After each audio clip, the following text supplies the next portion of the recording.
السلام عليكم ورحمة الله وبركاته، اخواتي وحبايبي في كل مكان. كل الناس على دماغي من فوق. عزيزي مشاهدين قناة الإسلامية للأرانب، الإسلامية المتميز للأرانب والأعلاف. معكم أحمد شكور سيد فرج من محافظة المنصورة، مركز أجا. النهاردة بيجي لي إخباريات كتير من على الفيسبوك.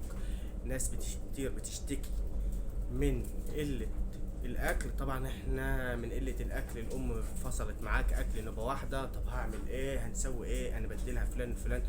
طبعا الحل اللي انا هوصله لك برضو حل كويس جدا، وانا شغال بيه بقالي دلوقتي سنتين، لان عارف الخبره دي من دكتور يا جماعه. انا ما باخدش خبرات من ناس مربين زي اذا ناس واثق فيهم. الخبره التانية اللي يا جماعه اللي انا بمشي بيه باخد من دكتور. اي مشكله عندي برجع في الاول والاخر لطبيب دكتور بيطري.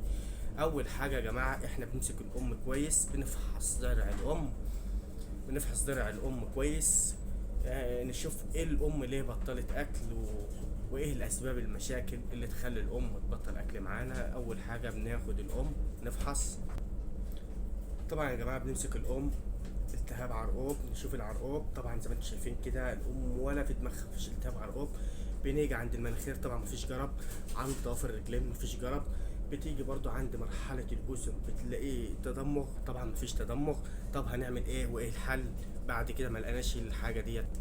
طبعا فحصنا الأم وملقناش اي مشكلة ولا فيها سبب، بس هي منع أكل. أكيد برضو في سبب وأكيد في مشكلة. طبعا فحصنا الضلع لقينا مفيش اي مشكلة. ممكن تيجي المشكلة دي تيجي الأم بكرياية.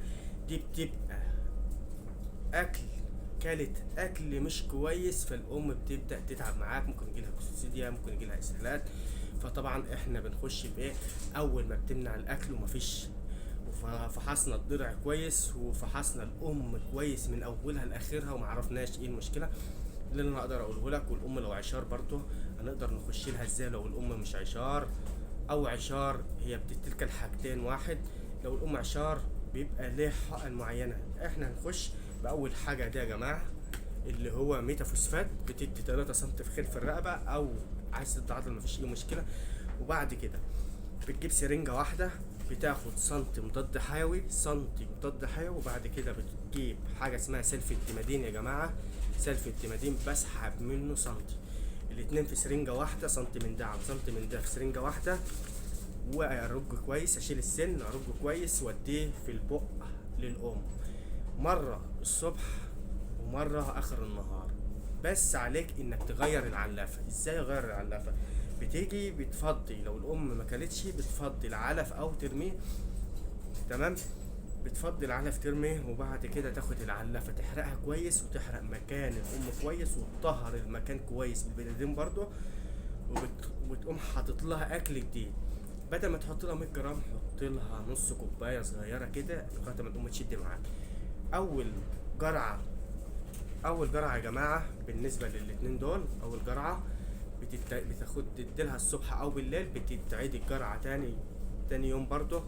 لو انت بدايه الصبح اديها مره برضه اخر النهار، نفس اللي انا عملته ادوه اخر النهار. حتى لو الام كانت برضه معايا اديلها برضه التالتة بكره الصبح.